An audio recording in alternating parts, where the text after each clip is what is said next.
Hello everybody! And welcome back once again to Let's Play Disco Elysium. Righty-ho, no webcam today. I'm kind of recording this in a rush.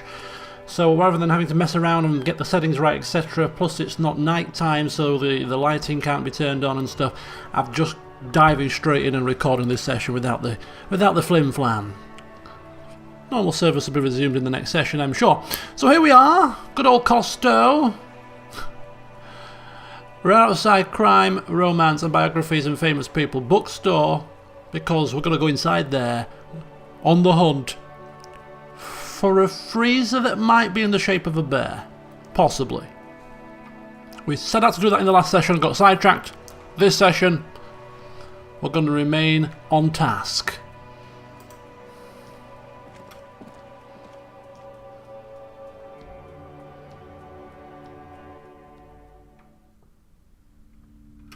Okay, here we are inside the bookstore. We'll have a peruse round first, maybe look like we are regular customers, apart from the rather large hologram on the back of our jackets giving the game away as to who exactly we are. Gift books and molten candy. Man from Helmdal series. The display rack is brimming with warm paperbacks featuring an extremely muscular, sword-wielding barbarian on the cover. Nearly all the titles contain the word Helmdal. This is entirely, completely you. You have found the right books. Yes, he's a fine physical specimen, just like me indeed. Yeah, let's have a flick through. Rows and rows of Helmdalmen blur your vision. You make out some titles. Man from Helmdal and the Mammoth Riders. Man from Helmdal, Return to Helmdal and the Solipsistic Man from Helmdal and the Helmdal Man. How many are these? Maybe 100. Man from Helmdal and the Sages at the End of the World. Man from Helmdal and the False God. Man from Helmdal and the Scorched Earth. Man from Helmdal, the Helmdal Colonies. Man from Helmdal and the Swamp Beast. Man from Helmdal and the Snow Crabs. Those snow crabs are worse than they sound. Is that all? No, not even close. Man from Helmdal in Hell. Man from Helmdal and the Forests of Slaves. Man from Helmdal under the Lake. Man from Helmdal, Helmdal Burning. There's even the Trial of the Death. A paternal combat gamebook set in the world of Helmdalaman. And so much more. Do any of these books call out to me? Course they do. You're kidding me. This has got to be a repeatable check, right? I'm coming back after I've maybe increased my praying threshold a touch. I want to buy one of these books! Nothing of interest, only silence and the cosmic background playing radiation. We'll be back, we'll be back. I'm telling you now, we'll be back. Bloody... Storekeep, tell me more about these books. Oh, Man from Helmdal. A very popular series of adventure novels. She looks at the book with some disdain. They're awfully immoral and violent books. Well, why are they so popular? Blood and violence, scantily clad women, epic narratives, all those mystical things he encounters. They're bound to grab those with little imagination and nothing to do. Sounds interesting to me. Which one should I start with? What does it matter? They're all the same. She rolls her eyes and fiddles with her pendant. However, the customer is always right, they say. Indeed. You should learn customer service. If you're a novice of the series, I recommend Helmdalaman, the Man from Helmdal. It's supposed to be a good introduction to the series. Oh, I do want to buy a book, but for nine real, I'm supposed to be saving to buy ourselves a room. I think we should prioritise a room first, and then if you've got anything left over, perhaps come back for a bit of bedtime reading. Plus, we might want to pass the check first. It might confer bonuses. And if that doesn't, then cigarettes certainly will. Right, okay. It was a rather interesting start to the session. Helmdal. What have we got here? old sports magazines. Yeah, we will get to the fridge or the freezer in due course, people. Oh dear, we're just perusing the bookstore first. Mountains of board games. A small mountain of colourful board game boxes. There are numerous types of games for all ages. A lot of shelf space seems to be taken up by Wirral-related merchandise. Yeah, we're not bothered about games. We'll just flick through, but we're not interested in games. Books about barbarian men, fine, but board games? We haven't got time for that charade. An endless variety of source books, law books, and codices litter the table. The topmost book is titled Welkin Compendium, 2nd edition. There's also a large, hardbound tome with intricate cover art, The Hunters of Katuak, Boreal Creature Compendium, and a pick-your-path adventure game book titled Tales of Wirral, Cavern of Valkrag. Anything here that catches my eye? Nah. This is geek stuff, which actually really appeals to me in real life. All board games and adventure games and RPG, very much D&D stuff. Oh, I'll be in my element here, but no. To all costo, this is just bino-clad stuff for the geeks. Not quite as interesting as that. Let's go have a ponder over here, shall we? Let's have a look. National Recipes of Ardour. Oh, about lake trout. Oh, not exactly riveting stuff.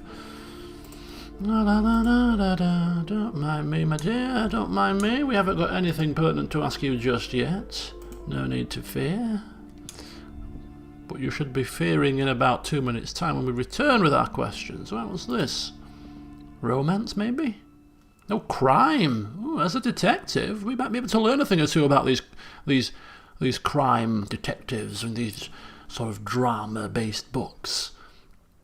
These shelves are overburdened with books from the same series. You see the name Dick Mullen over and over. Let's have a rifle through. Crime fiction is a disgrace. An asinine misrepresentation of the physical attributes and the arduous everyday work of actual police officers.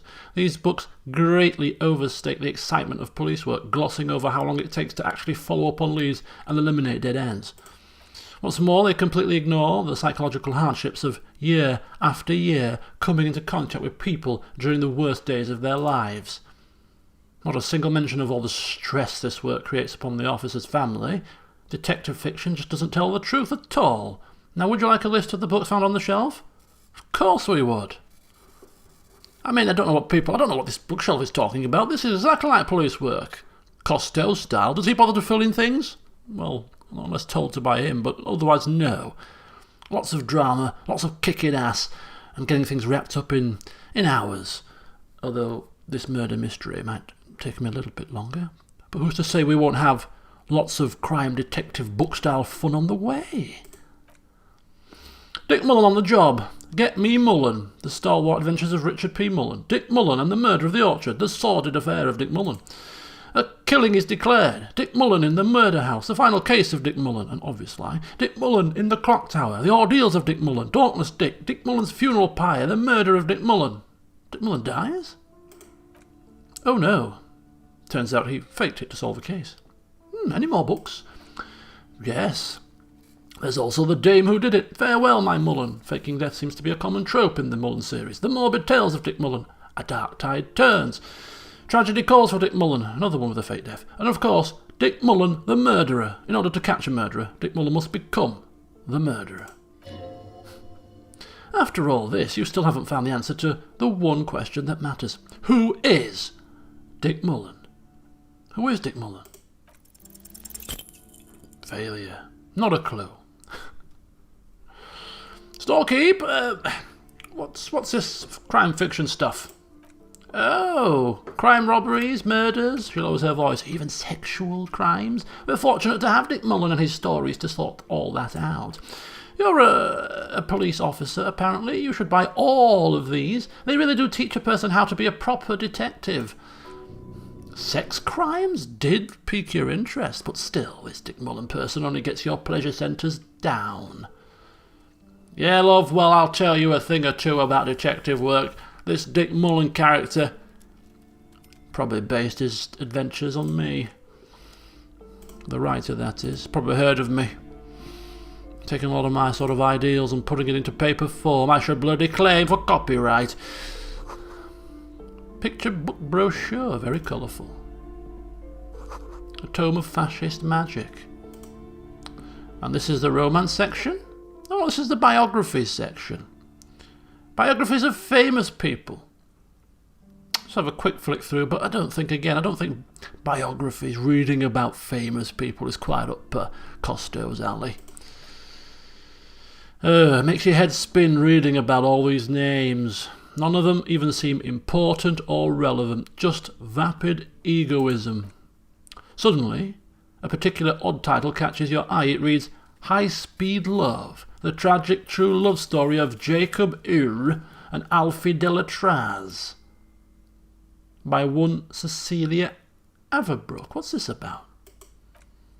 High Speed Love chronicles a romance between two of the finest tip-top tourney racers in history. One of them is the madcap driver Jacob Ur. His blonde mane graces the cover. Next to Ur's life story, you see a slim biography of an Occidental rock star called the Anis Star. He's famous for shooting morphine into one of his eyeballs and cocaine into the other. What?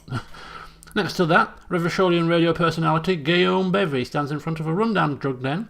He's a permanent fixture on Channel 8, reporting on real-life crime and ruining cops' days. I really must insist you buy one of the books. You're interrupted by the storekeep. Reading them is not for free. Do still browse, though, but not too long. I'm sorry, I do not mean to rush you. You are browsing. Go ahead, take your time.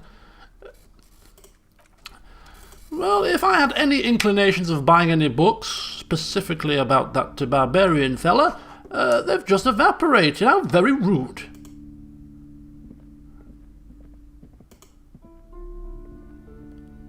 Map wall.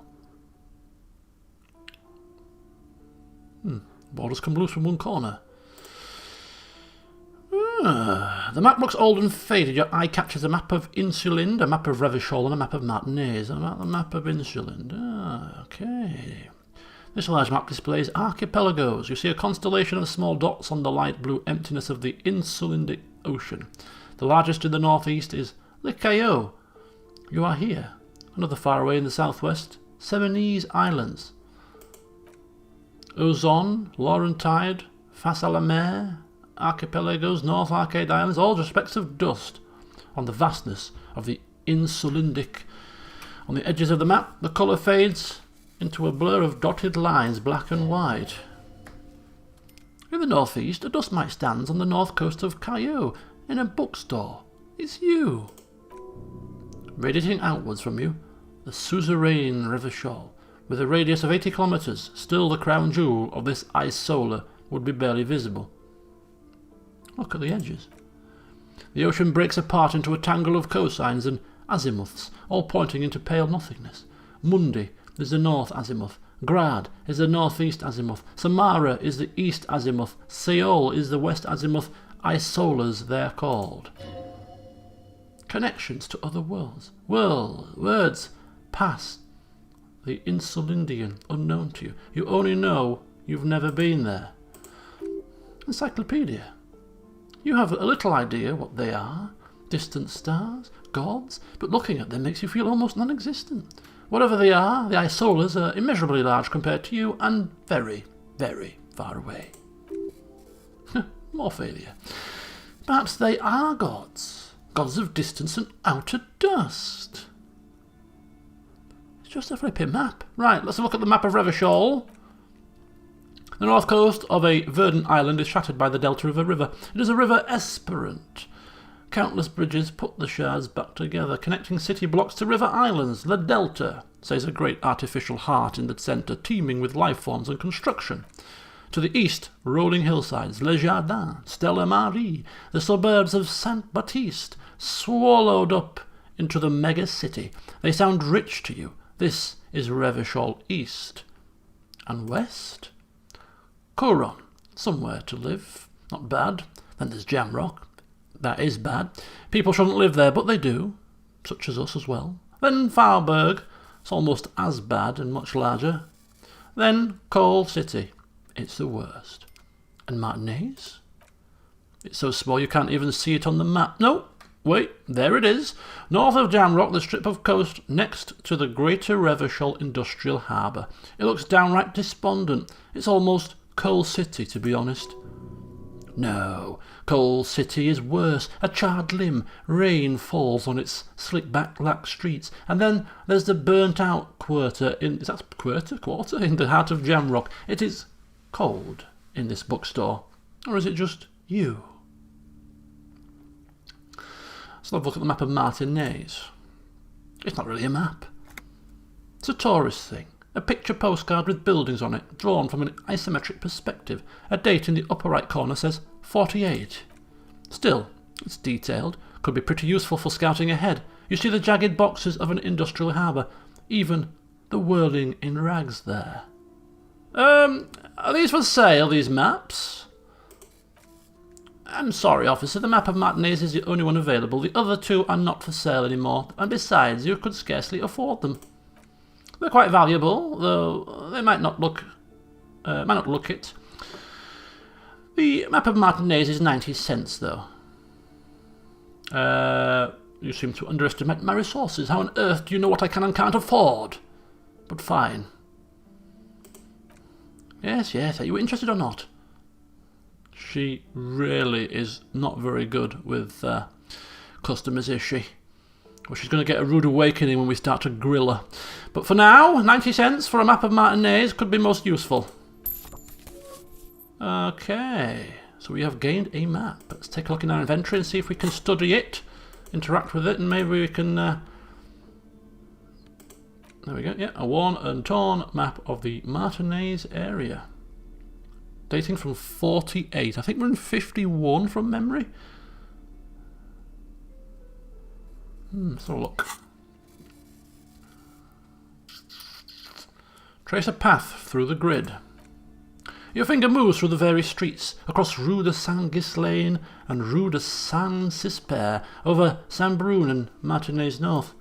Finally coming to a halt on the spot where you are currently standing, although the map gives no such indication itself. For a more detailed view of the map, go to your journal and then select map.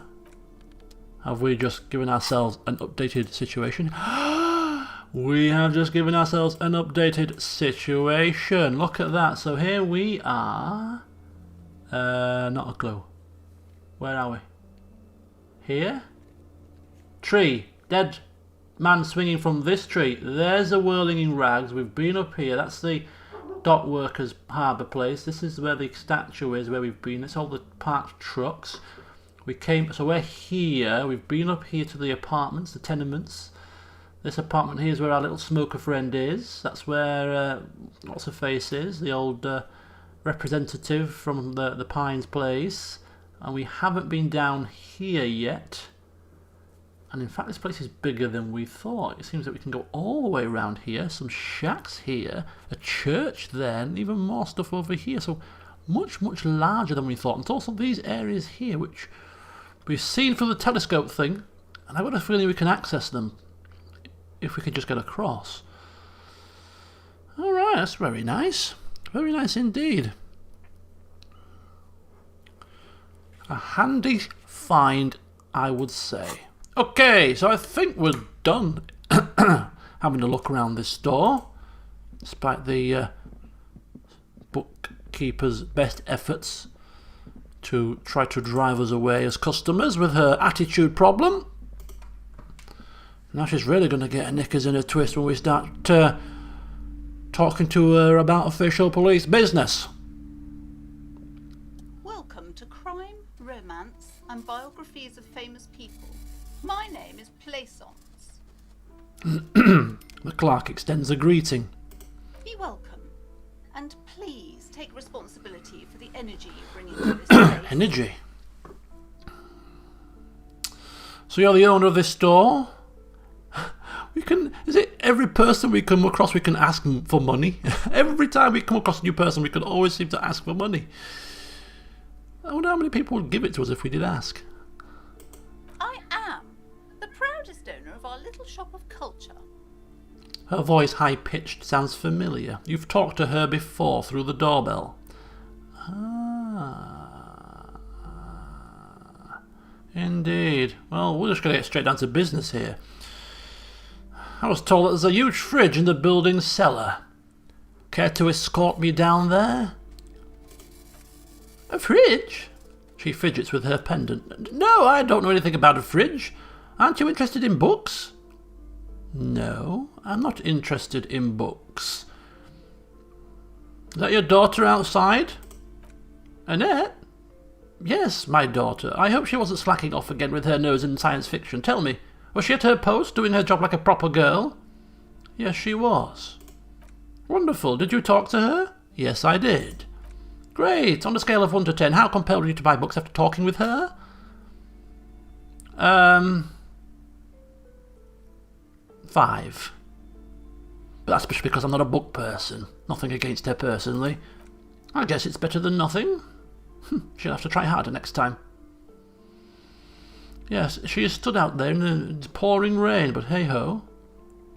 What is it to us to give parenting advice? Yeah, I'm here to abolish child labour. Forget about her. Who cares? We've got bigger fish to fry. So, farewell for now. If you're not going to escort us down there, we'll go ourselves, shall we?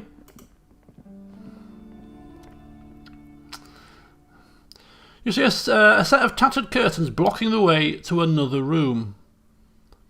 A strange cage-like trinket dangles from the curtains. Excuse me, officer. The back room is strictly for employees only. Police business? I shall ask you once. What's behind these curtains? Nothing. Now please go back to browsing books. She fiddles with her pendant. Don't you feel compelled to look at the books? The books are all you care about. Oddly enough, the more she tries to draw you away from the curtains, the more alluring they become. Police business. Pull open the curtains. Just as you're about to pull open the curtains, the petrified voice of the shopkeeper owner cries out once more. Sir, don't touch that! I told you it's off limits for the customers! Her hand has closed around her pendant, her fingers nervously playing with the talisman. Paraphysiologically speaking, we're done if you decide to open them. I won't be held responsible for the consequences. It's too dangerous. She looks away, mumbling. Why is everyone always messing with the curtains? Why can't they just buy books like normal people?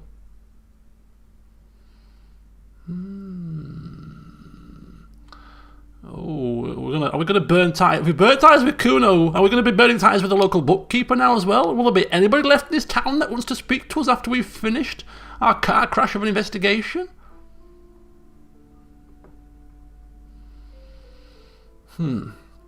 Look, I need to access that fridge. It's as simple as that. You can either escort me there yourself, otherwise I'm going to step through these curtains. Everybody suddenly needs something from there. She waves her hands angrily. Leave the curtains be, it's what it wants. Okay, so what's in there that has a will and it wants you to enter? This is bad. I need not remind you, ma'am, that I'm a police officer and I need to get in there. With or without your cooperation, I'm giving you an opportunity to assist here. Think about it. Why? It's not like anyone was killed there. She stops abruptly as her hand flies over her mouth, baffled by her own bluntness. I'm sorry, I didn't mean to be so impolite. Just please, don't go in there. I can't allow that. You'll only make things worse and unleash the powers. The powers? The powers? Let me... No. I must investigate beyond the threshold. I'm sorry. You do? She grabs her pendant again, visibly shaken. My God, even more reason to not mess with the curtains. Just step away, dear sir. My God, what the hell is behind these flipping curtains? I'm kind of intrigued myself now. Hang on, just a second. Let's rip them open, we say. There is something mysterious about the curtains. Be careful. You see a tattered set of curtains and a polyhedron-shaped cage-like trinket. Ignore the curtains. Examine the trinket first. Some kind of charm. An irregular polyhedron assembled from bones, sticks and straws inside a disturbing fish head with empty eye sockets stares at you. Aside from poking at it suspiciously, there is nothing else to do with the fish head charm at the time. I'm going to save it naturally, because this has the feelings about something that's going to go wrong. Hello again, esteemed officer. Right. And welcome to Crime, Romance and Biographies of Famous People. She keeps touching her pendant. There's some kind of charm on the curtains. What's going on with those curtains? I already told you, it's just a storage room for employees. I don't understand why it's so important to you. Just let it go, officer. Go buy some goddamn books. You're supposed to be drawn to the books. If it's just a strange room, then why do you have that strange trinket on the curtains? It's just for decoration. She wavers under your gaze, mouth pressed into a tight-lipped smile. Then something breaks. Okay, fine. It's because this place is cursed, just like everyone said. They don't call it the doomed commercial area for nothing. Are you happy now, officer? Happy that you've ruined everything? She closes her eyes and starts mumbling something to her pendant. Cursed? Cursed? She expects us to believe this hocus-pocus nonsense? And how just exactly is this curse manifest itself? A shiver runs through the woman as she looks around in the dimly lit store. The curse is so much worse than you could imagine. It's a disease eating at the very foundation.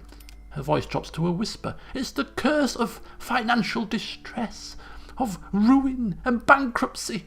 She peers at the curtains again. Didn't that curtain just move? Hang on just a second. What does that mean? Everyone knows that all the previous companies in this building have sooner or later declared bankruptcy, and their malicious spirits are still here feeding off bad business practices and disappointing income statements. There's something wrong with this building, I can tell you. Ever since I arrived, I've sensed an eerie, lingering presence, as if I was unwanted here. Oh my God. Take the case about a curse. Look, we ain't got time for curses. I kind of want to investigate it just out of for my own personal interest, but good old Costello here doesn't care less about curses. This is all a load of crap. This woman's mad. Look, I don't care about curses. I just need to get to the fridge. Most certainly not. I'm not letting you open the gates of hell. In fact, I don't want anyone who isn't familiar with the psychic arts involved in this mess. Stay away. Leave the spirits be so they can return to their slumber. Psychic arts? Sounds right down your alley. Look, I need to get to the fridge in the cellar. I have a dead body that he's storing there, and every minute wasted talking to you about this godforsaken phony curse is time that body's decomposing on the street. A dead what? Her eyes widen with shock at the mention. Oh my God! A victim of the curse? The curse has started killing people? It's killing now! She grabs her head with both hands. Yes, this curse is worse than you'd ever feared, and that's why you need to let me in there to investigate it. You're right. She's mortified. It's worse than I imagined. We definitely have to contain it now. Nice one. This definitely softened her up. Right. Convince her to let us investigate the doomed commercial area. Oh, well, so we are now investigating. It might be the only way for us to get in. Yay! Slither up to her, you silver-tongued fiend. Show her what world-class perfidy looks like. Change of tact is in order. Ma'am, I came here to help. Second, I've had time to consider, mellow down, and you're right. We cannot allow this curse to manifest, to spread itself, and cause financial ruin. for those in its presence. And rest assured, madam, that you have come to the right person, because I have handled paranatural situations before. Oh my God. Are you sure? She looks sceptical. I don't think I haven't seen charlatans before. I have returned from the void. I'm a paradetective from a long line of paradetectives. You're no paradetective. You look nothing like one, and you're clearly a drinker. Pardon me for being so blunt, but... Hey now, hey. You need the boost of focus, all right? Lieutenant keeps his usual stony calm and silently picks out his notebook. Forgot about Kitsuragi just stood there. Go ahead then. Rock her world, he thinks. I'll compose some notes.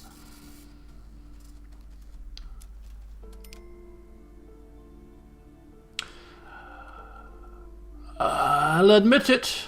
I've had my fair share of drinks, but only because the spectral realm is parapsychologically taxing. A draining experience, I'm sure you'll agree, conversing with the otherworldly. How do you know all this? Here we go.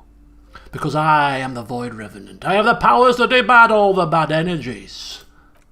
I should have realized a pattern lies within the fabric. The hand of fate guides us. Our meeting could not have been mere chance.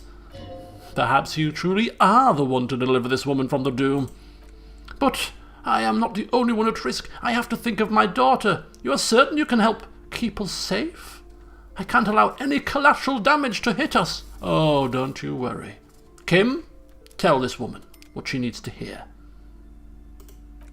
The lieutenant has not been listening closely enough. He mumbles in minor confusion. You put him on the spot. Oh, not you, Kitsuragi.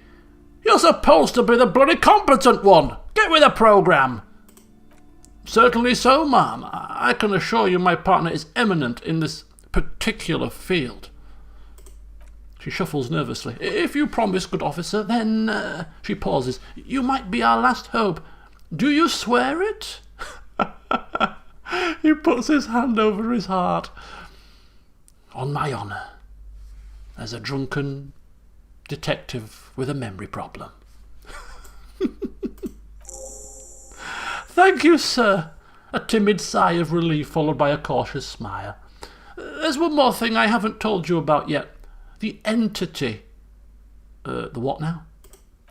Do not act surprised. You know of these things. Of course. Hang on. To quote the poor old Derek Okoro who passed away recently. I feel a presence. You have? She gasps. The entity takes the form of a woman, a witch probably. I suspected that she must be connected to the curse ever since I first saw her. Did you know that she lives inside the chimney? Chimney? Of course. It is the passage between heaven and hell. Yes, that chimney is part of the building's central furnace, and it's enormous. She has barricaded herself behind some metal security curtains. God knows what she's doing there. Some unnatural magic, I assume. She shivers. You should go find the entity and ask what happened to all the companies in the building. What is the source of this curse? Here's a key to the warded door behind the curtains. Take it. Oh, and please, do return to me after you've looked around. I am quite anxious to know what she has to say about the curse. What you discover in there. Unbelievable darkness and ruin. What you discover? Probably just office space. And the damn fridge. Don't be scared. Farewell for now. I shall return with news. Oh, well, that went a little bit better than we first thought. Didn't it just? So I've just... Tasks, there we go. Search for the malignant entity. Oh my god. Costo. Who thought you'd have had it in you? I think this is going to call... for a cigarette. This is going to call for a cigarette, man. I'm telling you now. Where are we? This is going to be fun. Intellect minus health, not a problem. Let's just light up a cigarette. This is just too much for us to take. The comedy of it all. Oh dear. Indeed. Let's smoke an Astra and have some fun.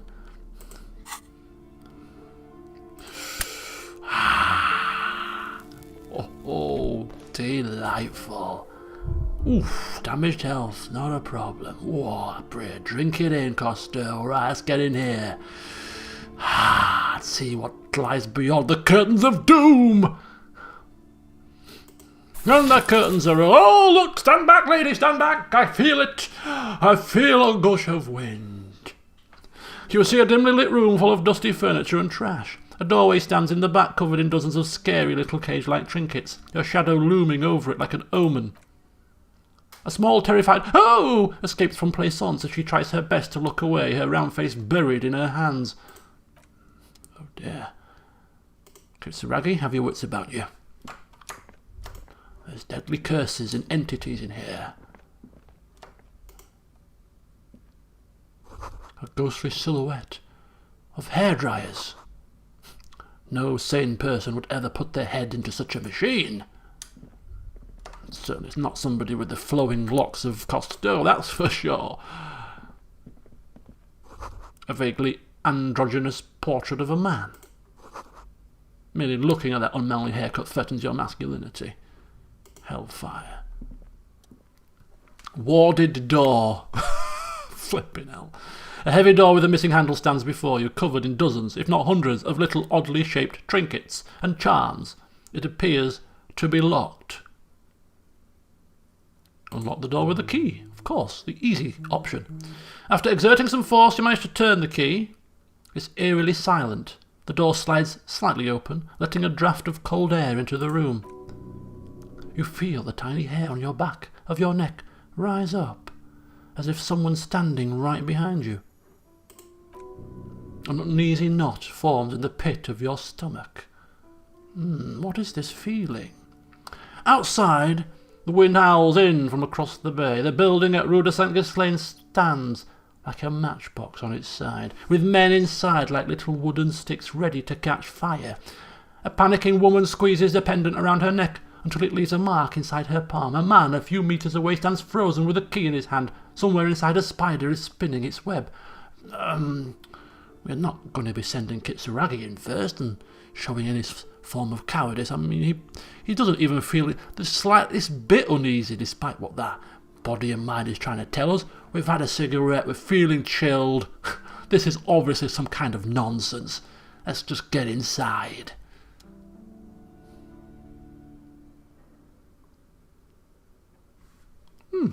A gym.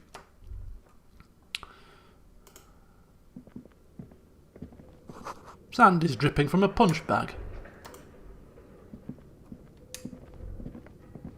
Is that stairs up? Aren't we supposed to be going down to a basement? What's this? A shot put ball. Why not? May come in handy.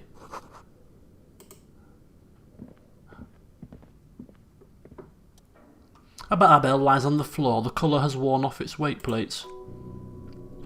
It's 60 kilograms. Your triceps hum at the sight of these weights. Show the world what kind of beast it's dealing with. Lift them. There are no collars on the barbell. This is a safety hazard. Why does it feel so familiar? He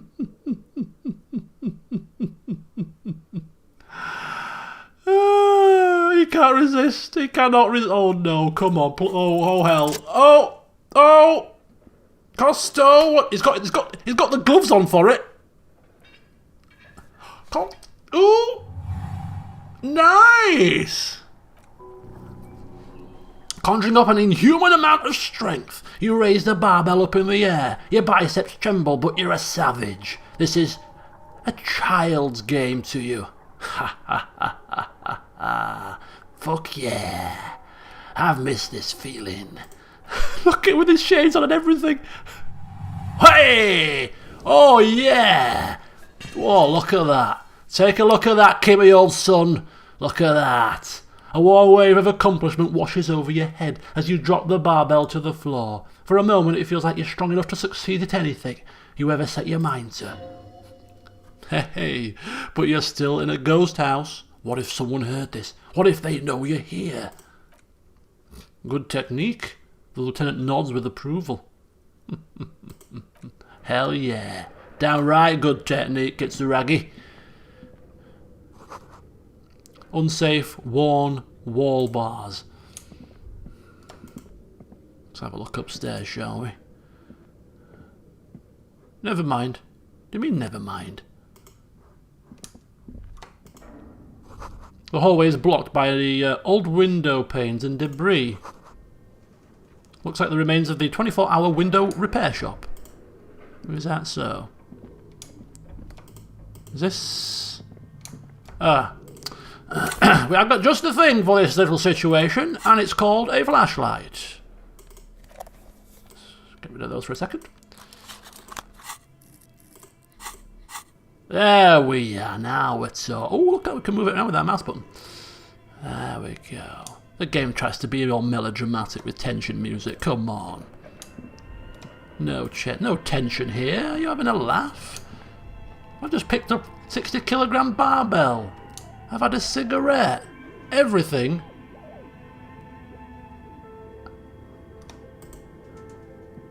Is under control. Wild animals stare at you in the dark, stuffed and mounted. A large demijohn full of a strange liquid.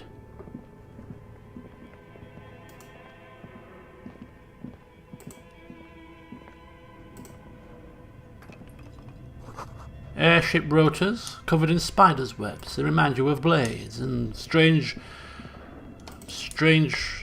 things, models. And making mannequins even. Mannequins, yeah. Strange yellow-coloured mannequin. Some money. Always nice.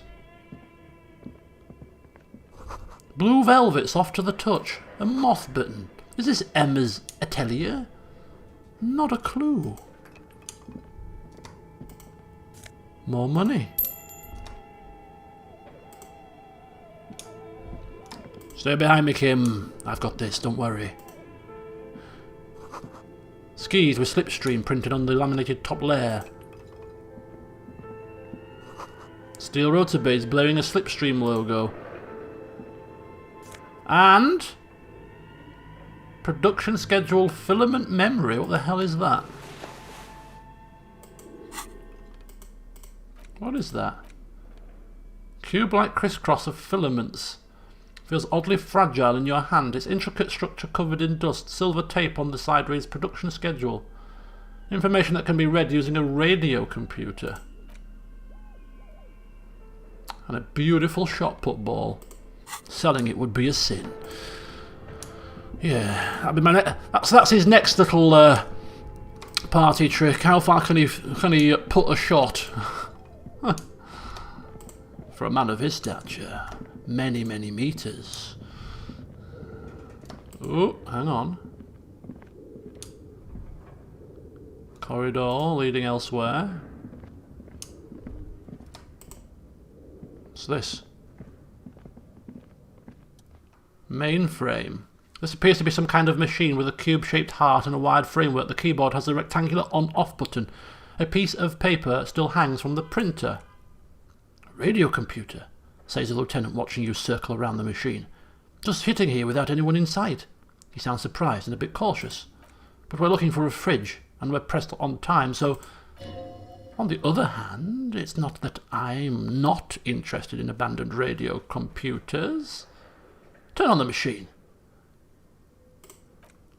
The machine lights up like some prehistoric animal, stirring from its slumber, revealing virescent play and print keys on the keyboard. The hatch on the machine's central compartment is wide open. Look inside the compartment. It's empty. The filament you have would fit perfectly. Put it in. Like a smooth draw, the filament slides into place. On the keyboard, the play starts blinking. Play. A bar of fabric right above the keyboard starts producing a soft hum. The sound of static seeps through the machine's planar magnetic driver. Have you stirred the ghost of the doomed commercial area from its rest? Could this be its dismembered heart beginning to flutter?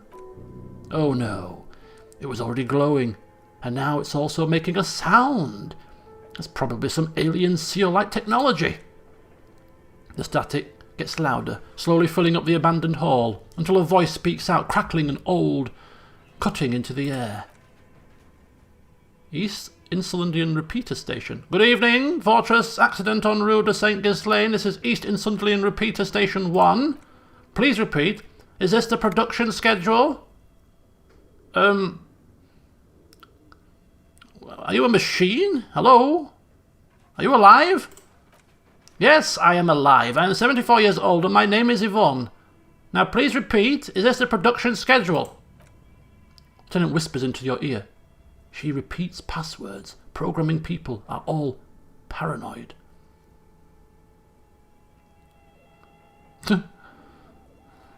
Okay, where are you? How did you know where I am? I work as a repeater at the East Insulandian Repeater Station. It's my job to know where you are, Fortress Accident. As for me, well, some static. Then, I am sitting in my cubicle surrounded by a wall of radios. On an island on the River Esperance, a small woman, all skin and bones, sits in a room filled with audio equipment. Thousands of tiny lights are reflected back from her prescription lenses like stars in the dark. Now please tell me the reason for your call, Fortress Accident.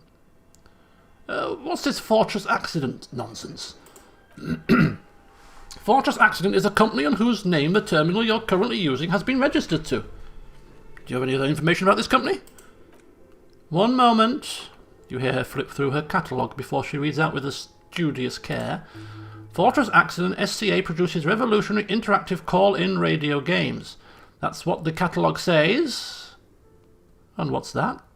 This interactive call-on radio play? Static drowns her response. Any other questions? You hear her ask when the connection finally improves. What's the production schedule? The filament you have inserted into the reader? Oh, yeah, the glowing thing I put inside. Yes. Is that the production schedule? Yes. Good. Please repeat the password. Password? Of course it would have a password. That's why there's a human administrator involved. Look, this is the police. Just open up, okay?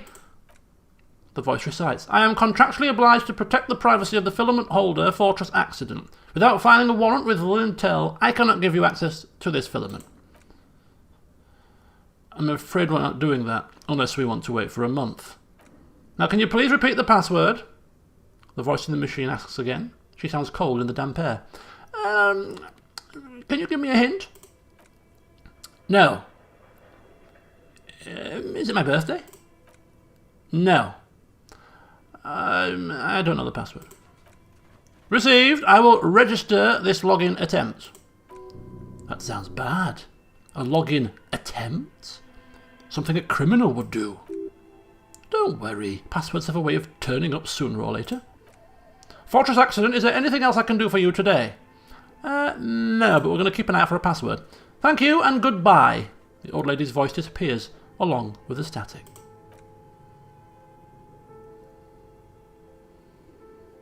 Right, I'm going to remove the schedule, and I'm going to press print. Nothing happens. Maybe I should have pressed print with it in. I don't know. We're going to leave. We're going to leave, and we're going to see if we get a password as we wander around here. Maybe. Possibly. Hopefully. If we don't, then we'll try printing when we come back, maybe. Or maybe the password is on this wall. What is this? Frequency fireplace. This old fireplace is covered in lines drawn in blue and red marker, the mesh spreading over the stone like blood vessels on alabaster skin. It looks ghostly and strangely ancient. What am I looking at here? Radio frequencies, it seems. Some written notes too, sparse and cryptic. Yeah, radio frequencies for what? Unclear. It looks like a cardiovascular system split into veins and capillaries. Very advanced. The anatomy of the curse, he says, smirking to Kitsuragi. Perhaps. The web is comprised of radio stations, all lead back to one red heart titled the Game Master Frequency. A note says this one can listen in on any station it wants. Looks like a surveillance program. Wait, who's the Game Master? Someone very important. The leader of a massive on-air game built by these people. If it's a game, who's playing? Whoever decides to call in to a call-in station, it looks like. There's no way a little basement studio working here could pull anything like this off. My God, says Kim Kitsuragi. He leans closer, his finger tracking the maddening rhizome. It's as if the less money they had, the more ambitious their project became. What makes you say that? The schedule. He nods at the calendar on the chalkboard, wiping his marker-stained fingers clean. I know doom when I see it. The company was running out of funding. Maybe the curse is true. What else have you seen here? Nothing. It's just lines on marble, an echo from long times past. No one has used a fireplace in ages. What on earth? Project Dread board. Is he holding a sword? Your flashlight slides over an old green chalkboard covered in scribbles, sketches and schemes like some ancient cave mural. Some of the writing has faded with age, but you can still make out sections here and there. Photos and drawings have been pinned to the board. Have a look at the drawings. These lithe, pointy-eared creatures appear to be different types of welkins. You make out autumnal candle welkins, casting wax-based magic, translucent welkins with organs shining under their skin, and even ether welkins hailing from the vast emptiness of sidereal space. Who are all these creatures? Fantasies of a tortured, feverish mind? One of the welkins towering among the rest appears to be different, however. Yes, examine. This could be important. It's Vara Hamira, a high welkin. His face white and scarred like cracked marble. This is clearly a Welkin supremacist. The note says, all non-Welkin races will be purged. The Holder, the Dweorg, the humans, and even the Headless Men, all of them purged. Imagine a world filled only with Welkin. Green Welkin, Dread Welkin, and the High Welkin to rule them all. The Lieutenant can't help but comment. An inordinate amount of time has gone into drawing these little Welkin creatures. Yes. Why would anyone spend so much time on this? This nonsense. Some people really like building a world, I think, even if it's just for a game. Well, given that we're not interested in these kind of things, that'll do for now. Let's have a look at the photographs. The photo collage depicts barren, icy landscapes wrapped in perpetual night. You see permafrost and glacial landforms, dead trees groaning under the snow. Entire oceans have been frozen from shore to shore. There are pictures of settlements on dried-up riverbeds, abandoned in a storm, animal corpses in the dark, carcasses and bones. You see primitive oil rigs, built into glaciers, by boreal Dweorg, yurts under the snow, great mammoth-like beasts of burden. Albeit dark and cold, this vision also feels cosy in its own way, like eggnog or morphine, a much-needed respite from our own world. A pinned postcard reads, the heat death scenario. A desperate fight for geothermal energy engulfs the world as Wirral becomes untethered from its sun, drifting through the universe. Let's have a look at the schedule. This is a monthly calendar from the year 50. Cryptic words like sprint, daily minimi, and GPI span the marker-drawn grid. The grand scheme of production and money. What happened? Keep reading. As time goes on, the numbers in the boxes grow rarer and rarer. The board becomes an empty snowfield in the final days. Only failure and regret dwell in this region. The lieutenant looks at the frigid ice field of nothingness and concludes, looks like they didn't make it. A note in the bottom left corner of the chalkboard says, see the production schedule filament for details. Inspect the notes. The handwriting is only partly legible, but you can still make out 3 slogans Call in, tune out, Wirral untethered, and heat death of the universe. Outside, a cold wind wraps the building in its bosom. Snowflakes in the wind. An old woman passes what the locals call the doomed commercial area. She tries hard not to look at the bookstore windows. It's unwise. Ah, indeed unwise. Kitsuragi has something to say. Okay. What do you think is going on with that computer, chalkboard, and fireplace? It looks to me like an undercover counterintelligence program dressed up as some kind of game. No, that's not it. I think the lieutenant takes a step back, steepling his hands. It looks like one of these popular pen and paper role-playing games. Only these people were trying to automate it, make it work on radio computers. Utter madness, he thinks. As a compliment. Are you sure? And how exactly were they planning to do that? Through call-in stations. He nods at the fireplace. None of the players have to be physically present. Anyone in the world can participate in the game as long as they have a two-way radio. Then there's the game master frequency that listens in on the smaller call-in stations. I think that was supposed to coordinate the stories, functioning as a master of ceremonies of sorts. His fascination has swept aside other concerns for the moment. He's a little hooked. It's like D&D over the interwebs. What the? So this is a role-playing game? All of this for a flipping game? What nonsense. Indeed. Those Welkins are a dead giveaway. He points to the chalkboard. Role-playing people they love that kind of stuff. The world looks like a modified version of the Wirral board game, with heat death thrown in. Interesting. Have you come across anything like this before? Not to my knowledge. They make automated games in Grad, Messina, Königstein, you know, places with industry.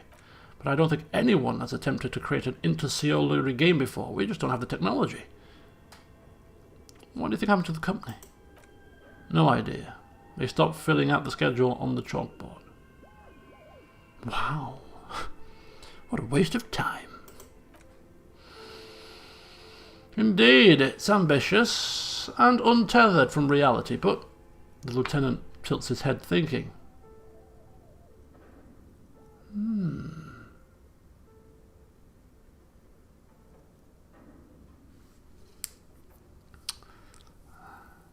The curse must have got them.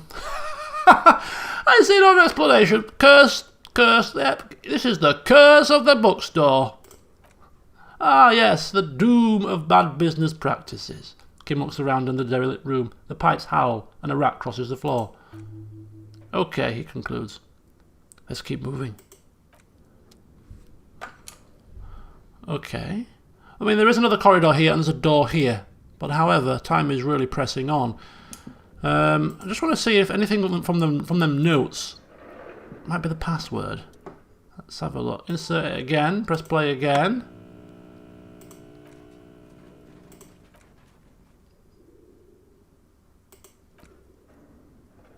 No.